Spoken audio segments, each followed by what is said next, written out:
Today I'm going to be talking about the layout of Christian Light Education's Mathematics Level 2 and showing you guys what a typical lesson would look like inside of this curriculum.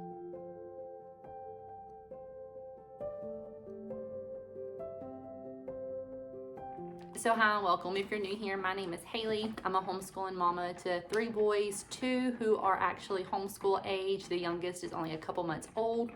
And today I'm going to be showing you inside of the new math curriculum that we are using this year. Before I turn the camera around and show you one of the actual lessons, I'm going to tell you just briefly how it lays out. So you have, or you can use, a teacher's guide.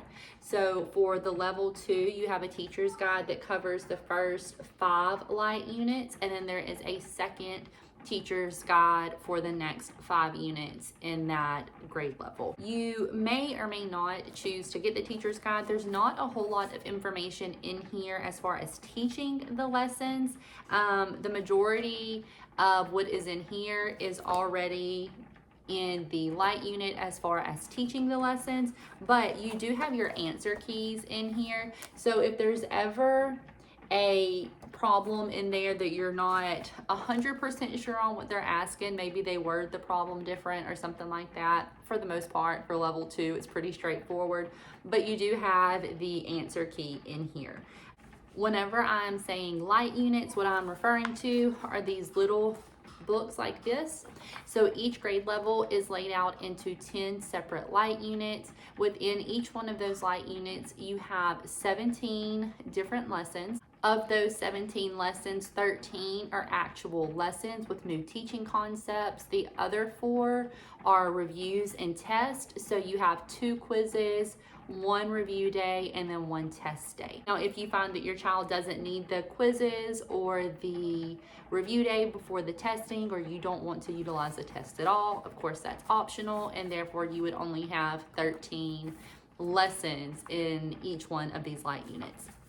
You also, within the light units, at the back of it, you have speed drills. So this right here is a typical speed drill. You just take 2 minutes. You see how many problems your child can solve within 2 minutes. And just for reference, that was from the 205 light unit. So about halfway through the year 2 curriculum. And again, doing the speed drills, that's something you can use or choose not to use. It's kind of up to you. So now I'm going to flip the camera around and I will show you guys what it looks like inside the 205 light unit. I'm not going to share the whole light unit, obviously, but I will pick a lesson in there and just show you guys briefly kind of what it looks like on a typical day, how many problems there are and things like that. So we'll just take a look at lesson number 1 from light unit 205. So all of the lessons start with a warm-up. So you usually have some type of counting practice as well as practicing your flashcards if you choose to utilize those. And then it also prompts you every day to do one of the speed drills from the back. Below that, you're going to find your new teaching for that day. So it's always very brief. Sometimes you will have more than one new concept that you're teaching. They're not always completely related, but they're always very brief like that. So you have what you're going to read to the student, or the student's going to read to themselves, and then you'll have some type of practice for that concept.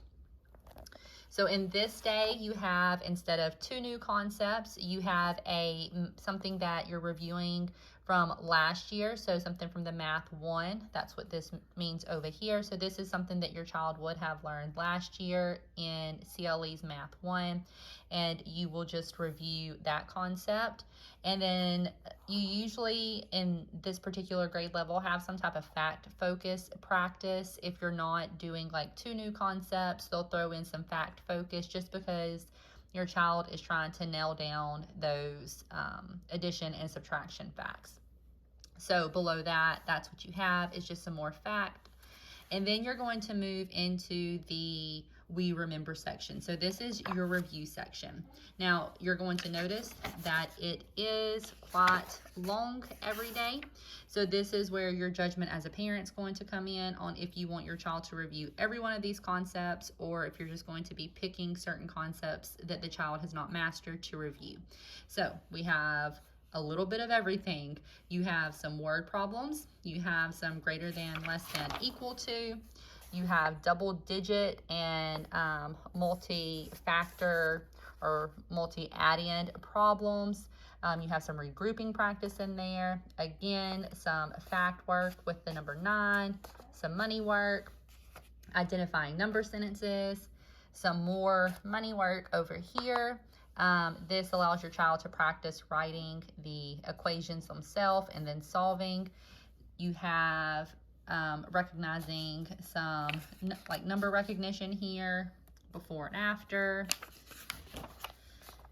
Then on the last page, you have writing in numbers that come in between. You have some conversion work for measurements, some fraction work, identifying different line segments and points, some more fact work. This is dealing with -2, and then identifying congruent shapes. And then you would move into the next day's lesson. And then, like I mentioned, these units do have quizzes and tests included. So lesson number 5 and lesson number 10 are going to be your quizzes. So that's what that day would look like. You still have some warm-up work there if you choose to do that. And then you have your quiz that you're going to be doing. The quizzes can be found in the back of the book. The test is found in the middle of the book. And then lesson 16 is going to be the lesson that you are going to review any concepts on the test that your child may need extra practice on. And then they also usually include a just for fun on the quiz days, which is just something additional that your kid can do if you choose to have them do that. And then lesson 17 is going to be your test day. So like I mentioned, lots of review pages in here. It gives you a lot of different opportunity to choose how to use it as a parent. And here is a quick look inside of the teacher's guide. So you have your light unit overview in the front that tells you everything that you're going to be going over in that particular light unit. And then you have the lesson. As you can see, most of this information is found in the light units, but you do have your answer key for all of the pages, which can make it a lot easier to quickly check those pages instead of, solving these problems on your own. You just have the answer key right there for you. And then that is the rest of that lesson. But I hope that that flip through was helpful if you're trying to decide if you want to use CLE for math, and I will see you guys in the next video.